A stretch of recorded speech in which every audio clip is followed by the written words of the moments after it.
cabang iman yang ke-51 yang merupakan penyempurna keimanan seseorang apabila seseorang memperhatikan dan mengamalkannya, melakukannya, yaitu memutuskan hukum di antara manusia dengan adil. Apabila seseorang memutuskan suatu perkara yang terjadi di antara manusia, maka dia memutuskannya secara adil, memutuskannya sesuai dengan ketentuan hukum. Ketentuan hukum yang sesuai dengan ketentuan hukum Allah, ketentuan hukum yang telah ditetapkan oleh Allah dan Rasulnya, sesuai dengan hukum Islam, sesuai dengan hukum Al-Quran. Salatullah, salamullah, alal hadi, Rasulillah. Assalamualaikum warahmatullahi wabarakatuh. Hadirin hadirat rahimakumullah. Mari kita memulai ngaji kita pagi hari ini dengan mengikhlaskan niat kita murni karena Allah Subhanahu wa taala, bukan karena selainnya. Sampai kita pada cabang iman yang ke-55. Qala al-muallif rahimahullahu taala al-hadi wal khamsun. Al-hadi utawi kang atau 51 ya. Al-hadi utawi kang nomor 1 wal khamsun lan 51 iku al-hukmu netapaken hukum bainan nasi ing dalam antarane menungso, mutusaken hukum bainan nasi ing dalam antarane manungso bil adli kelawan adil. Liqaulihi ta'ala, krana dawuh Allah ta'ala, wa idza hakamtum bainan nasi an tahkumu bil adl. Wa idza hakamtum lan tatkalane mutusaken hukum sapa sira kabeh bainan nasi ing dalam antarane manungsa antahkumu mongko yen to netapaken utawa mutusaken hukum sapa sira kabeh bil adli kelawan adil. Wala takul lil khainina khasima, wala takun lan aja dadi sapa sira kabeh lil khainina maring pira-pira wong kang khianat kabeh, khasima iku dadi musuh. Wa aqsitu lan gawe adil sapa sira kabeh. Innallaha satemene Gusti Allah iku yuhibbu demen sapa Allah al-muqsitina ing pira-pira wong kang gawe keadilan. Al-ayat. Wali hadits Abdullah bin Mas'ud lan qarana ana hadise Abdullah bin Mas'ud fi sahihaini ing dalam kitab sahih loro Al-Bukhari wa Muslim. La hasada, ora ana hasad iku maujud illa fitnataini, kejaba ing dalam perkara loro.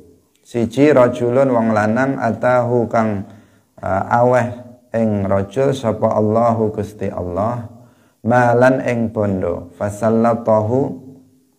fasallatahu mongko ndateaken sapa Allah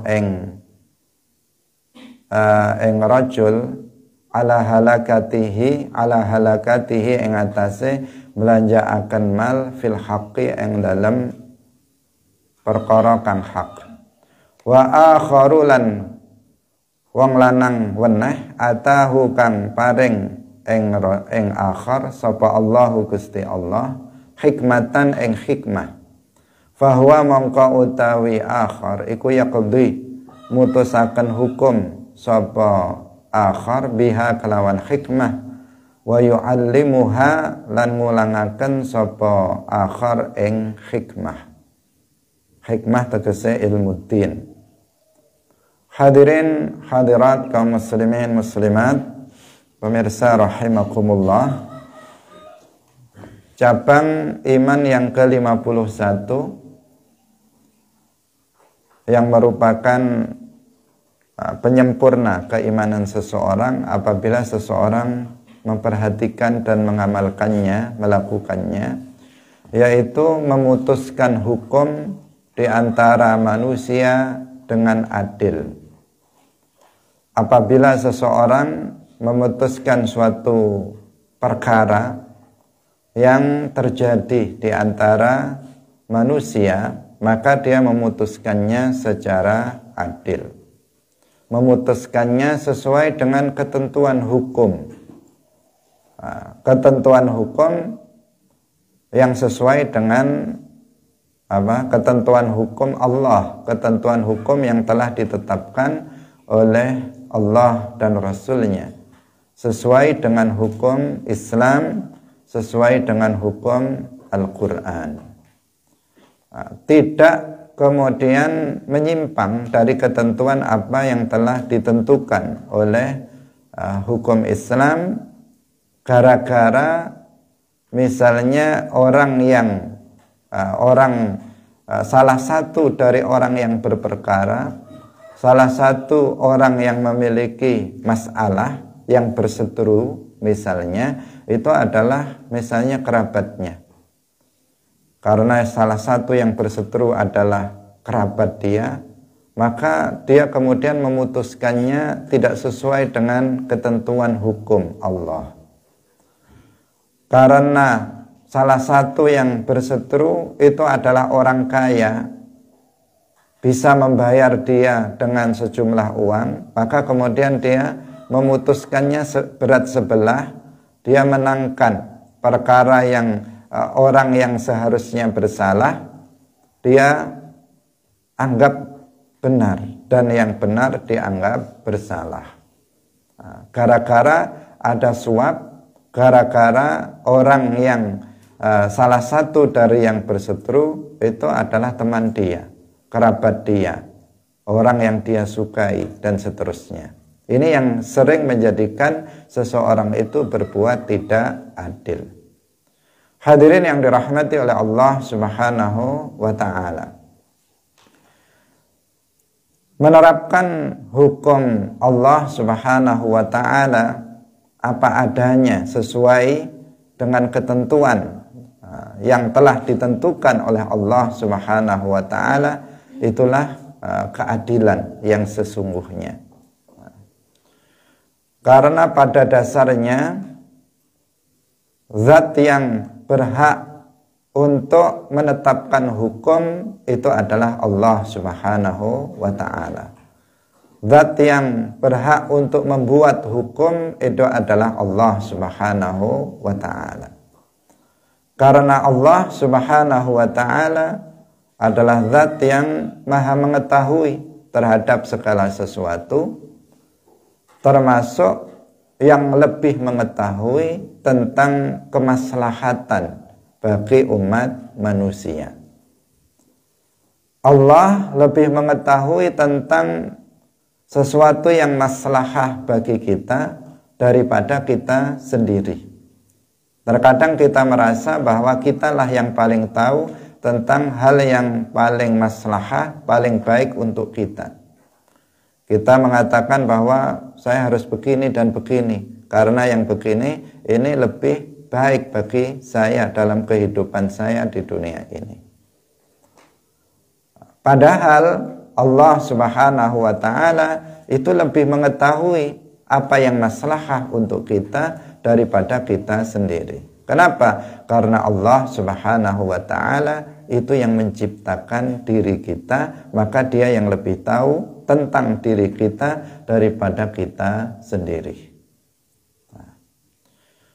Sehingga ketika kita mengetahui hal yang seperti ini, bahwasanya Allah Subhanahu wa ta'ala mengetahui tentang kemaslahatan diri kita daripada kita sendiri, maka hendaknya kita tunduk, kita patuh terhadap apa yang telah ditentukan oleh Allah dari syariat Islam, dari ahkamullah, dari hukum-hukum yang telah Allah terapkan. Nah, pada saat ini sedikit sekali orang yang kemudian menerapkan hukum-hukum Allah, baik itu dalam kehidupan sehari-hari.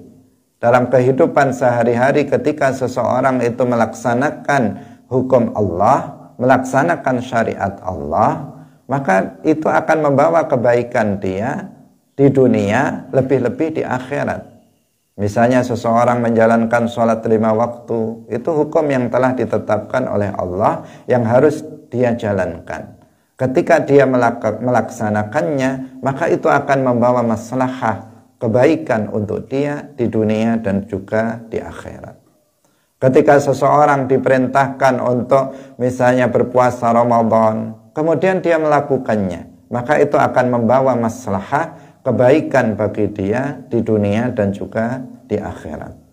Ketika Allah Subhanahu wa ta'ala melarang seseorang untuk mabuk, minum khamr, melarang untuk berjudi, melarang untuk berzina, melarang untuk membunuh, melarang untuk mengambil hak orang lain tanpa hak, dan seterusnya, itu semuanya adalah untuk kebaikan seseorang di dunia dan di akhirat.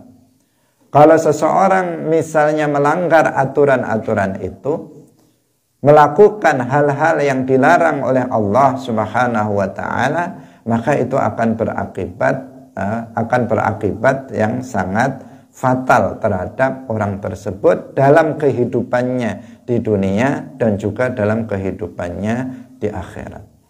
Karena itulah menerapkan hukum Allah itu adalah hukumnya wajib. Menerapkan syariat Allah itu adalah hukumnya wajib. Sehingga kita harus berusaha keras dalam menerapkan hukum Allah dalam segala bidang, dalam segala sisi kehidupan. Nah, meskipun tidak seluruhnya, dalam faktanya, dalam kenyataannya, di dalam kehidupan di dunia ini, kita hari ini bisa menerapkan seluruhnya. Banyak yang bisa kita terapkan, tetapi juga ada beberapa hukum yang tidak bisa diberlakukan dalam kehidupan di dunia ini, sehingga keadilan itu tidak terwujud dalam dalam kehidupan di dunia ini. Karena banyak di antara kita itu yang membuat hukum sendiri yang berbeda dengan hukum yang telah ditetapkan oleh Allah Subhanahu wa ta'ala. Seakan-akan mereka merasa bahwa hukum yang mereka buat itu lebih baik daripada hukum Allah. Seakan-akan mereka menganggap bahwa hukum buatan manusia itu lebih membawa maslahah bagi kehidupan umat manusia daripada hukum yang telah diterapkan oleh Allah Subhanahu wa ta'ala. Padahal Allah Subhanahu wa ta'ala itu lebih mengetahui tentang sesuatu yang maslahah bagi umat manusia. Terbukti ketika kita pada umumnya sekarang di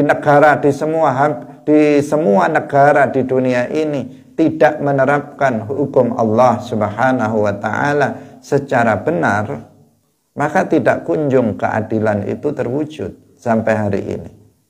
Sekarang masih banyak pembunuhan itu terjadi. Masih banyak tindak-tindak kejahatan, perampokan, kemudian perzinaan, kemudian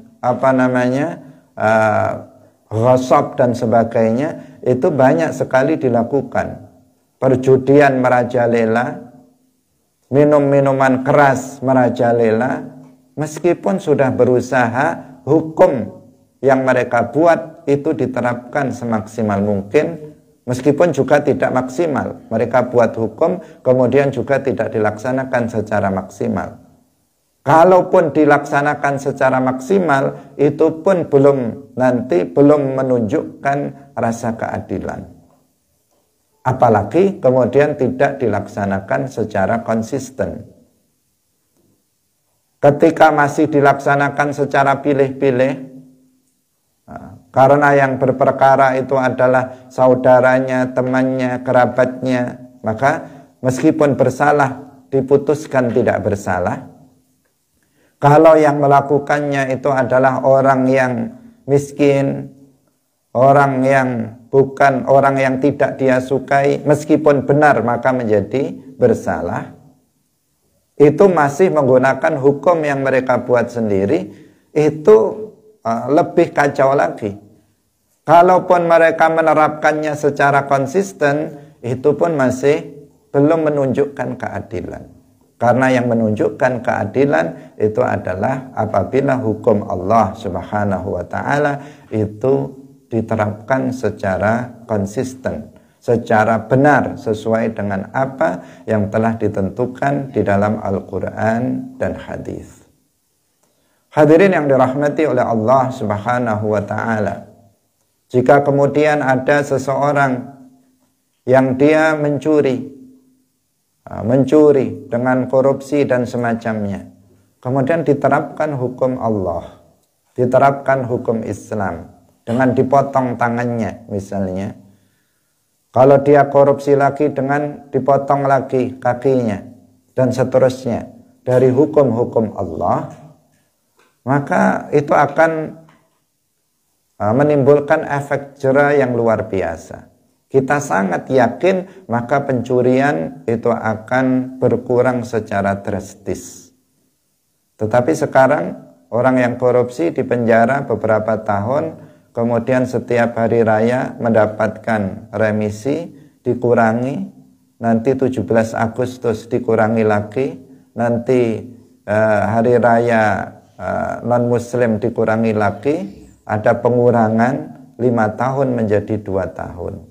2 tahun menjadi 1 tahun, 1 tahun menjadi beberapa bulan, akhirnya apa? Keluar kemudian mencuri lagi, korupsi lagi.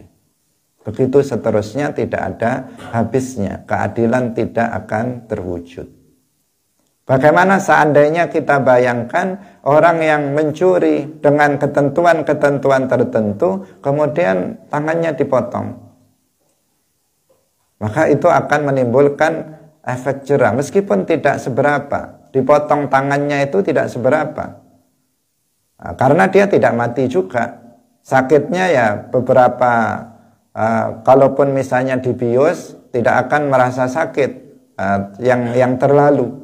Kemudian dipotong udah selesai, tidak menyakitkan dia, kemudian dia bisa hidup bebas, tetapi dia akan merasa takut untuk melakukan tindak pencurian lagi. Kalau misalnya ada orang yang membunuh dengan sengaja, kemudian dia diterapkan hukum qisas, ganti dia dibunuh. Tidak ada yang lebih menunjukkan keadilan dari itu.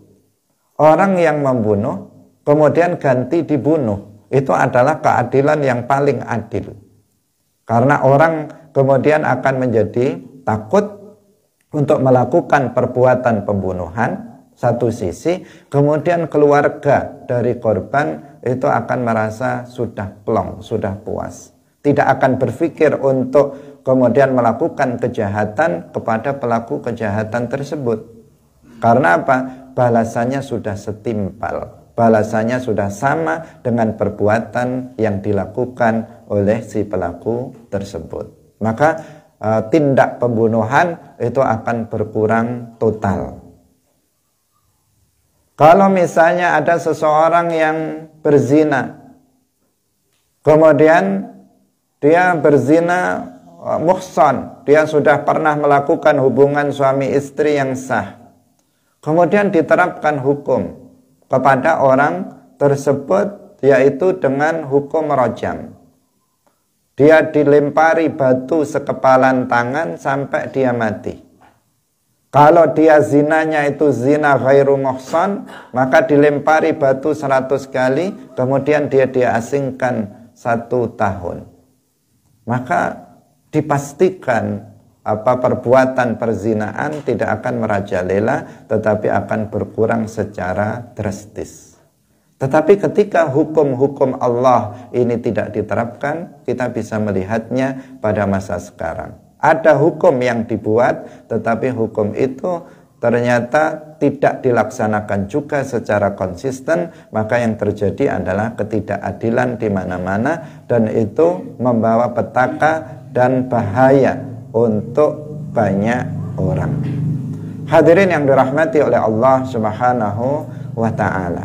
Nah, meskipun demikian kita mengatakan bahwa menerapkan hukum Allah itu hukumnya wajib. Dan apabila seseorang tidak menerapkannya, maka seseorang jatuh kepada perbuatan dosa besar, tetapi tidak kufur, sebagaimana yang dikatakan oleh sebagian kelompok ekstrim, kelompok radikal, kaum Khawarij, yang mereka mengkafirkan orang yang menerapkan hukum dengan selain hukum Allah. Alasan mereka adalah firman Allah Subhanahu wa ta'ala, "Wa man lam yahkum bima anzalallahu faulaika humul kafirun." Mereka menerjemahkan ayat ini dan memahami ayat ini secara harfiah.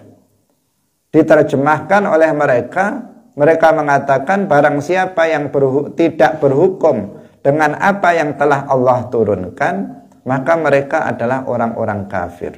Kemudian mereka dengan dasar ini menganggap bahwa setiap orang yang tidak berhukum dengan hukum Allah, maka dia kafir. Maka kemudian mereka dengan dasar ini mengkafirkan semua umat Islam yang ada di dunia ini. Mereka mengatakan bahwa manusia sekarang semuanya sudah murtad. Nggak ada lagi orang Islam di muka bumi ini. Karena nggak ada satu negara pun yang menerapkan hukum Al-Quran. Tidak ada satu negara pun yang menerapkan hukum Allah. Karena itu semua pemerintahan itu adalah pemerintahan yang kafir, orang-orangnya kafir, rakyatnya yang tidak mau memberontak kepada pemerintah seperti itu juga kafir. Ini bukan ajaran kita. Ini bukan ajaran Ahlus Sunnah wal Jamaah. Ini ajaran Khawarij yang mengikuti Khawarij pada masa lalu, yang pada masa sekarang ini dianut oleh pengikut Sayyid Qutb Al-Misri, yaitu kelompok yang menamakan dirinya dengan Al-Ikhwan Al-Muslimun atau Hizbul Ikhwan. Mereka mengkafirkan setiap orang yang melakukan dosa besar. Mereka mengkafirkan setiap orang yang menerapkan hukum selain hukum Allah. Hadirin rahimakumullah, kita umat Islam mengatakan bahwa hukum Allah adalah hukum yang paling sesuai, yang apabila diterapkan maka itu akan menunjukkan keadilan yang sempurna. Dan apabila hukum Allah itu diterapkan, maka akan membawa kemaslahatan umat manusia seluruhnya, baik di dunia maupun di akhirat. Itu adalah keyakinan kita. Tetapi kita tidak mengkafirkan seseorang atau orang yang tidak menerapkan hukum Islam, hukum Allah. Hadirin rahimakumullah. Dan hukum Allah Subhanahu wa ta'ala di dunia ini atau di Indonesia ini semuanya kecuali beberapa itu sudah bisa kita terapkan. Karena hukum-hukum Allah itu bukan hanya masalah qisas, bukan hanya had, tetapi hukum-hukum Allah itu jumlahnya sangat banyak dan hampir seluruhnya itu bisa alhamdulillah diterapkan di negara kita, di Indonesia. Kita bisa sholat di Indonesia ini dengan bebas, dengan jamaah. Kapanpun kita bisa melaksanakan sholat tanpa ada orang yang melarangnya. Ini juga hukum Allah. Kita bahkan difasilitasi, bahkan oleh pemerintah dibangunkan masjid, dibangunkan musola sebagian. Kita berpuasa Ramadan, tidak ada yang melarang, pemerintah tidak melarangnya. Artinya kita bisa menerapkan hukum Allah berupa puasa Ramadan. Zakat, haji difasilitasi oleh negara. Artinya kita bisa menerapkan hukum ini. Menikah, kita juga bisa menerapkan hukum Islam dalam munakahat, dalam pernikahan. Bahkan sudah disediakan kantor urusan agama, KUA, untuk menikah. Dicatat untuk menjamin kebaikan, keberlangsungan pernikahan, tidak ada yang dizolimi dan seterusnya. Hanya beberapa hukum Islam di Indonesia ini yang tidak bisa diterapkan karena tidak ada kemauan dari umat Islam yang memiliki kekuasaan untuk bisa menerapkannya. Yaitu hukum, misalnya hukum qisas dan hukum had. Ini yang tidak atau belum diberlakukan di negara kita karena memang nggak ada kemauan. Kalau ada kemauan, maka pasti itu bisa dilaksanakan.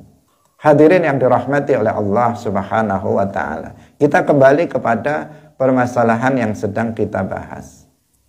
Kita berbicara bahwa kita atau sebagai bagian dari keimanan adalah apabila seseorang itu menerapkan atau menetapkan hukum di antara manusia dengan penuh keadilan sesuai dengan ketentuan hukum yang berlaku. Tidak tebang pilih, tidak kemudian berat sebelah, tidak kemudian memutuskan hukum sesuai dengan siapa yang bayar misalnya, siapa yang menguntungkan untuk dia dan seterusnya. Ini berdasarkan firman Allah Subhanahu wa ta'ala, wa idza hakamtum bainan nasi an tahkumu bil adl. Apabila kalian menerapkan hukum di antara manusia, maka kalian harus menerapkannya secara adil. Harus secara adil. Secara adil itu artinya sesuai dengan hukum, sesuai dengan hukum Allah. Kalau ini menerapkan hukum Allah Subhanahu wa ta'ala. Wala takul lil khainina khasima. Dan janganlah kalian menjadi musuh bagi orang-orang yang berkhianat. Artinya, kalau kita berhukum, maka kita harus berhukum secara adil sesuai dengan ketentuan syarak. Bukan melihat siapa orang yang kita hukumi, kita terapkan hukum padanya. Wa aqsitu innallaha yuhibbul muqsitin. Dan berbuatlah adil kalian, sesungguhnya Allah Subhanahu wa ta'ala itu mencintai keadilan, orang-orang yang adil.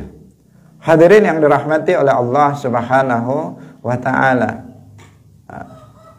keadilan ini diterapkan dalam dalam kehidupan kita sehari-hari, karena setiap kita ini adalah pemimpin sesuai dengan levelnya masing-masing, sesuai dengan levelnya masing-masing. Kita memiliki tanggung jawab masing-masing sesuai dengan posisi kita sendiri-sendiri. Ada seseorang yang memang ditunjuk sebagai hakim, betul-betul sebagai qadhi, yang memutuskan suatu perkara yang terjadi di antara manusia. Secara resmi ditunjuk sebagai al-qadhi atau sebagai al-hakim.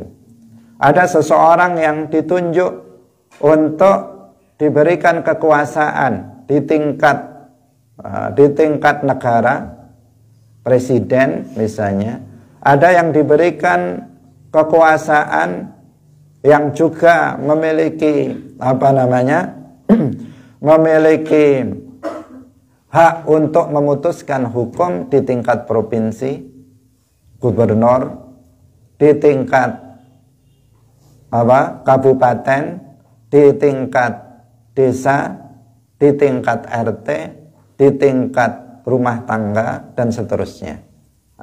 Di tingkat misalnya kalau di pondok pesantren misalnya di tingkat santri, dan seterusnya. Itu adalah orang-orang yang mereka memiliki hak untuk kemudian memutuskan suatu hukum yang terjadi, hukum misalnya persengketaan yang terjadi di antara orang-orang yang menjadi kekuasaannya, yang berada di bawah kekuasaannya. Maka jika seseorang itu diberikan hak untuk memutuskan hukum, maka dia harus memutuskan hukum itu dengan adil.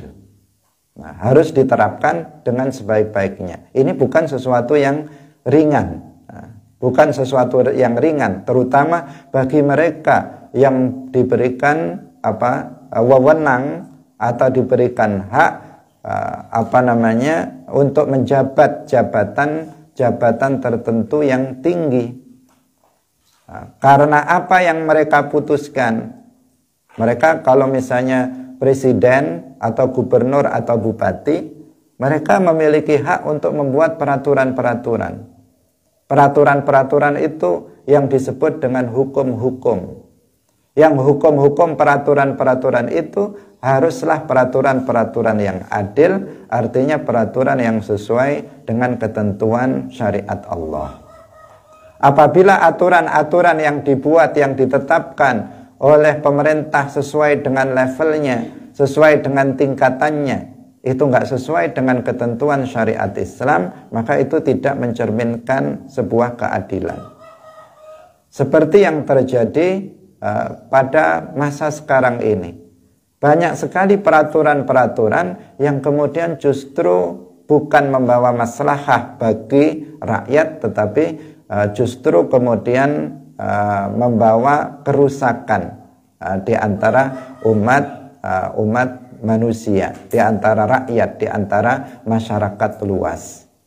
Bukan kebaikan yang didapatkan, tetapi justru kerusakan yang didapatkan. Itu akibat apa? Seseorang yang memiliki hak untuk menerapkan atau menghukumi, tetapi kemudian dia membuat aturan-aturan, membuat hukum-hukum yang justru itu tidak sesuai dengan ketentuan yang seharusnya sesuai dengan ketentuan dalam syariat Islam.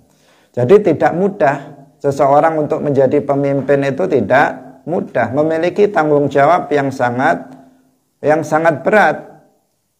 Kalau seseorang itu salah dalam membuat aturan, salah dalam menetapkan hukum yang di bawah kekuasaannya, maka itu akan membahayakan dia dan akan membahayakan rakyat yang dipimpinnya, dan akan membahayakan dirinya nanti di akhirat, karena dia akan mempertanggungjawabkannya.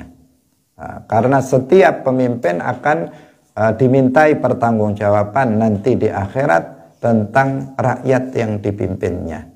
Hadirin yang dirahmati oleh Allah Subhanahu wa ta'ala. Di dalam Islam banyak sekali pemimpin-pemimpin yang adil. Contoh-contoh dari para pemimpin yang adil. Para nabi seluruhnya tentu mereka adalah para pemimpin yang adil.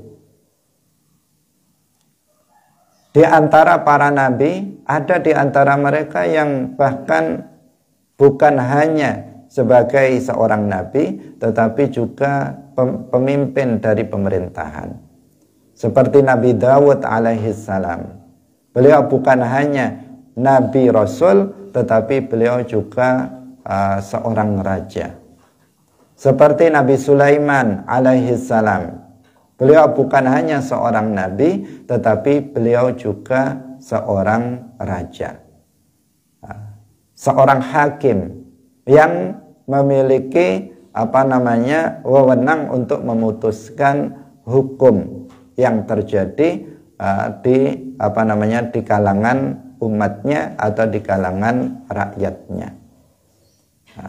Dalam menerapkan hukum, Nabi Dawud alaihissalam adalah orang yang sangat cerdas dan orang yang menerapkan hukum dengan seadil-adilnya.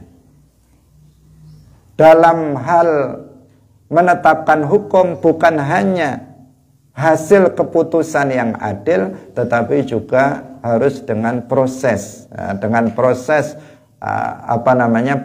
yang benar sesuai dengan ketentuan syariat Islam.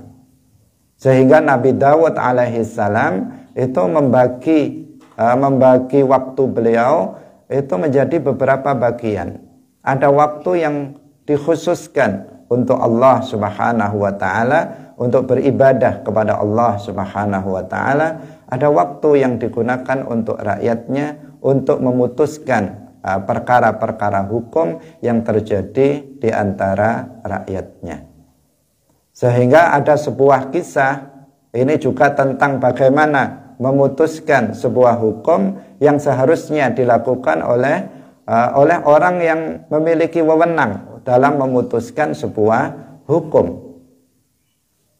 Bahwa suatu ketika Nabi Dawud alaihissalam, ketika beliau sedang beribadah kepada Allah Subhanahu wa taala, karena waktu itu adalah waktu yang dikhususkan untuk beliau untuk beribadah kepada Allah, dan semua rakyatnya tahu Nabi Dawud alaihissalam itu membagi waktunya sudah dimaklumi semuanya. Ini adalah waktu ibadah, ini adalah waktu untuk misalnya untuk rakyatnya, untuk memutuskan hukum-hukum yang sedang terjadi. Rakyatnya mengetahui tentang hal itu. Tetapi pada suatu ketika Nabi Dawud alaihissalam sedang beribadah kepada Allah, karena itu adalah waktu untuk ibadah. Ada dua orang yang bersengketa. Ada dua orang yang sedang memiliki masalah, bertengkar tentang sesuatu hal. Tiba-tiba mereka nyelonong masuk ke dalam tempat ibadahnya Nabi Dawud alaihissalam. Sehingga membuat Nabi Dawud alaihissalam itu kaget dengan kondisi yang seperti itu, karena ini adalah waktu untuk beribadah kepada Allah Subhanahu wa taala, bukan untuk memutuskan perkara sengketa yang terjadi di antara umatnya. Tetapi karena orang ini sudah masuk, sehingga kemudian Nabi Dawud alaihissalam bertanya tentang permasalahan persengketaan yang terjadi di antara mereka. Nabi Dawud alaihissalam dengan kecerdasan beliau sebagai seorang nabi, sebagai seorang raja, beliau langsung bisa mengetahui tentang mana di antara keduanya yang benar dan mana di antara keduanya yang salah. Setelah mendengar dari salah satu dari keduanya, Nabi Dawud alaihissalam langsung mengetahui siapa yang benar di antara keduanya, dan beliau langsung memutuskan hukum yang benar ditetapkan sebagai yang benar, dan yang salah ditetapkan sebagai pihak yang salah. Di sini Nabi Dawud alaihissalam telah memutuskan hukum dengan adil, sesuai dengan ketentuan syariat Islam. Tetapi Nabi Dawud alaihissalam mendapatkan teguran halus dari Allah Subhanahu wa taala.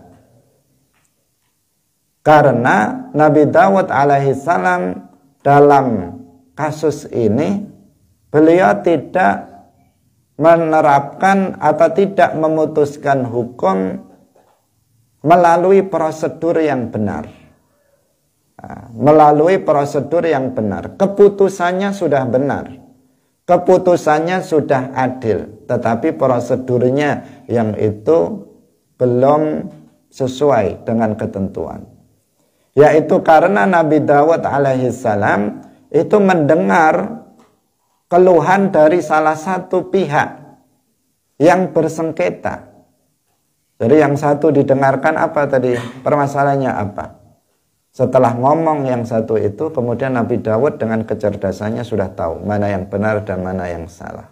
Yang satu belum ditanya, yang satu belum didengar. Beliau sudah langsung memutuskan karena beliau waktu itu adalah waktu untuk beribadah. Beliau ingin bersegera untuk melanjutkan ibadahnya kepada Allah Subhanahu wa ta'ala. Tetapi beliau ditegur dengan teguran halus oleh Allah Subhanahu wa ta'ala tentang masalah ini. Hadirin yang dirahmati oleh Allah Subhanahu wa ta'ala. Ini menunjukkan bahwa dalam prosesnya, meskipun seseorang sudah mengetahui mana yang benar, mana yang salah, maka dalam proses itu juga harus benar. Harus adil juga. Bukan hanya dalam keputusan hukumnya, tetapi dalam proses mengambil keputusan hukum itu juga harus sesuai dengan prosedur atau ketentuan dalam memutuskan hukum Allah Subhanahu wa ta'ala. Hadirin yang dirahmati oleh Allah, demikian juga para al-khulafa ar-rasyidun, para khalifah Abu Bakar, Umar, Utsman, Ali, mereka disebut sebagai al-khulafa ar-rasyidun, khalifah-khalifah yang rasyid, itu juga karena keadilan mereka. Karena mereka secara istiqamah dan konsisten menerapkan hukum-hukum Allah Subhanahu wa ta'ala. Yang paling terkenal dengan keadilannya adalah Sayyiduna Umar bin Al-Khattab radhiyallahu anhu. Terkenal dengan keadilannya. Meskipun semua para khulafa ar-rasyidun semuanya adil, tetapi dalam kisah-kisah yang terkenal dengan keadilannya adalah Sayyiduna Umar bin Al-Khattab radhiyallahu anhu. Karena beliau terkenal dengan syaja'ahnya, dengan keberaniannya dalam kebaikan. Sehingga beliau dikenal dan dijuluki dengan lakab Al-Faruq. Al-Faruq karena beliau itu berani untuk membedakan antara al-haq wal batil, antara yang hak dan yang batil. Saking beraninya Umar bin Al-Khattab radhiyallahu anhu, maka setan pun takut kepada Umar bin Al-Khattab.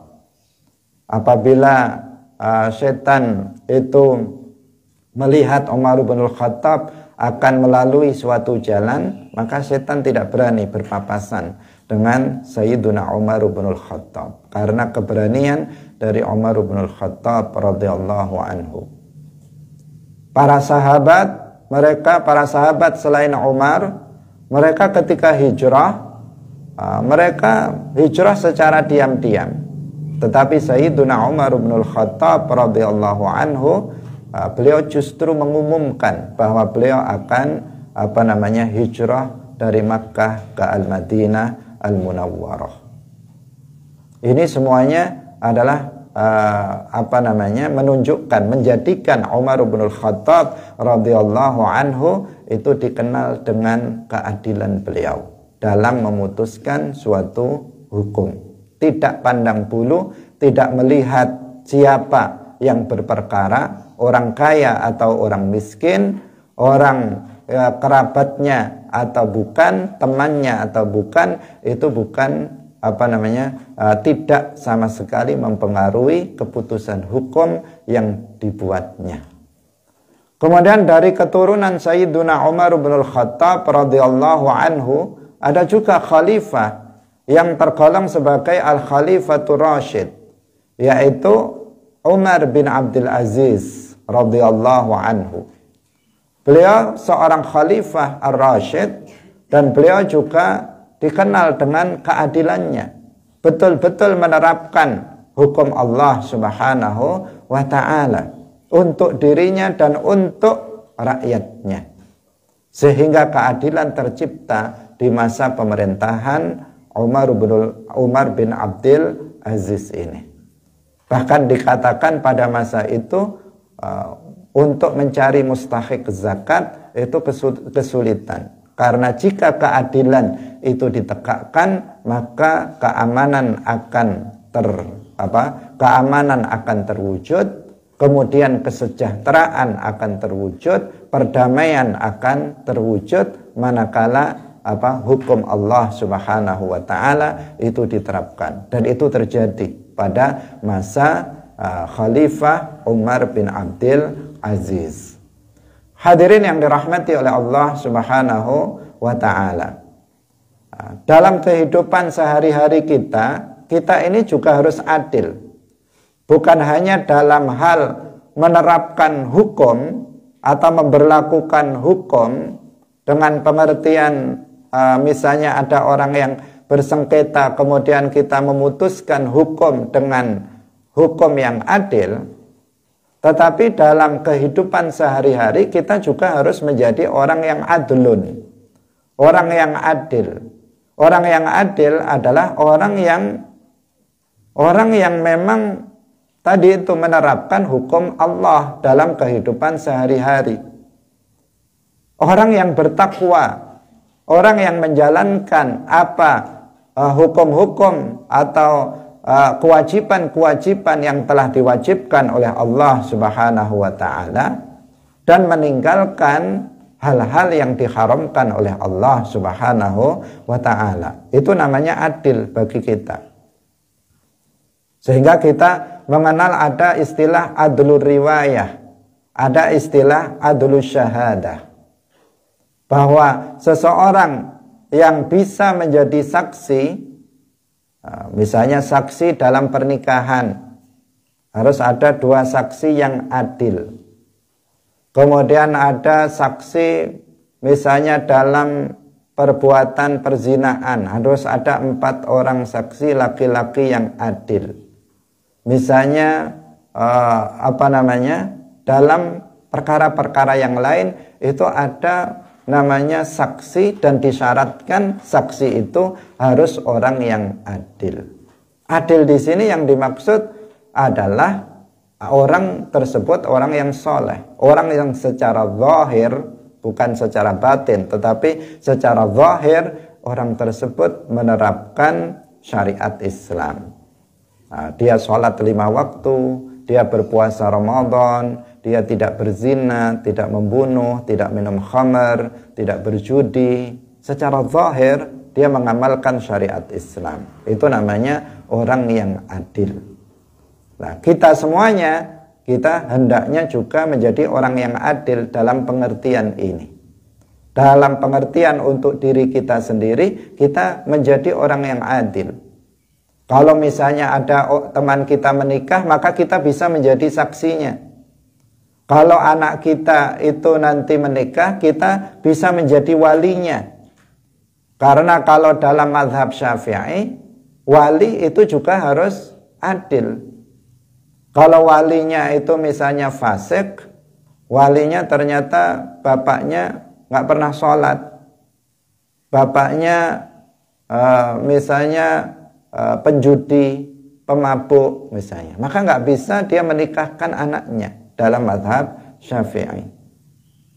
Untuk menjadi saksi pernikahan, seseorang juga harus orang yang adil, dipilih siapa yang menjadi saksi. Nggak bisa setiap orang menjadi saksi yang mu'tabar dalam akad pernikahan. Nah, orang yang adil dalam hal ini yang disebut dengan adlus syahadah adalah orang yang memang dalam kehidupan sehari-harinya secara zahir yang terlihat di luar, dia memang menjalankan syariat Islam, menjalankan yang diwajibkan dan meninggalkan perkara yang diharamkan. Hadirin yang dirahmati oleh Allah Subhanahu wa taala. Kemudian dalam hadis disebutkan la hasada illa fi itsnatain. Rajulun atahu Allahu malan fasallatahu ala halakatihi fil haqqi. tidak ada hasad kecuali dalam dua perkara. Tapi itu juga tidak disebut sebagai hasad, namanya ghibthah. Yaitu bukan hasad, tetapi mirip memang dengan hasad, tetapi itu bukan hasad. Karena kalau hasad itu artinya membenci kenikmatan yang Allah anugerahkan kepada orang lain. Membenci dan ingin kenikmatan itu hilang dari orang lain. Itu namanya hasad. Sementara di sini yang dimaksud adalah bukan hasad seperti itu, bukan membenci kenikmatan yang Allah berikan kepada orang lain, tetapi dia menginginkan untuk mendapatkan sesuatu yang dianugerahkan, nikmat yang dianugerahkan kepada orang lain tanpa ada rasa benci terhadap kenikmatan orang lain atau tanpa ada keinginan hilangnya nikmat itu dari orang lain. Tetapi dia menginginkan, orang itu seperti ini, maka saya ingin juga kayak begitu. Itu yang dimaksud di sini. Dua orang, yaitu yang pertama orang yang diberikan harta oleh Allah, diberikan kekayaan oleh Allah Subhanahu wa ta'ala, kemudian orang tersebut diberikan taufik oleh Allah untuk bisa mentasarrufkannya dalam kebenaran. Sudah kaya, kemudian rajin berinfak, rajin membantu fakir miskin, rajin menyantuni anak yatim, rajin menolong orang lain dengan harta yang dia miliki.